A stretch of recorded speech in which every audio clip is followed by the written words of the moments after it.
लता मंगेशकर के बारे में कई दर्जन किंवदंतियां हैं जिन्हें हमने अपने बचपन से सुना है।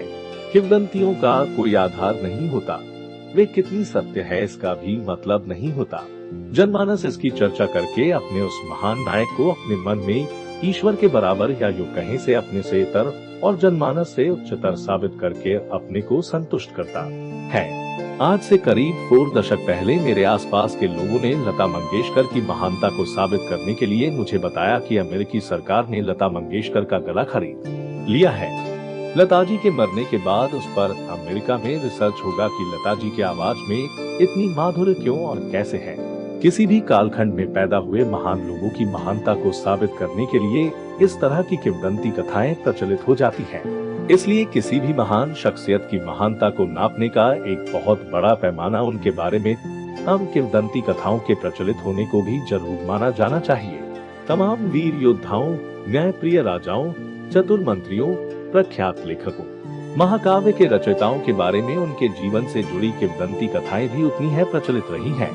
इसी तरह पिछली 5 पीढ़ियों में बराबर लोकप्रिय रही स्वर कोकिला लता मंगेशकर के बारे में भी उनके जीवन से जुड़ी किंवदंती कथाएं इतनी तरह की हैं कि जो उन्हें महान से महानतम बनाती हैं।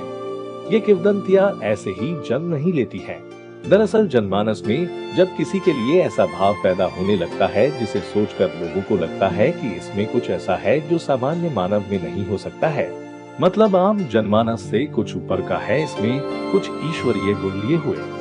आवाज के जादू के पीछे का रहस्य क्या है, ये भारतीय जनमानस के लिए शुरू से ही उत्सुकता का विषय रहा है।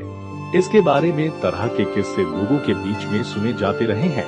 इसमें सबसे मशहूर किस्सा रहा है कि अमेरिका ने लता मंगेशकर का गला कई लाख $1 देकर खरीद लिया है, जो उनके मरने के बाद उनके गले पर रिसर्च करेंगे कि आखिर उनके गले में कौन सी ऐसी खासियत है जो उनकी आवाज इतनी सुरीली निकलती है।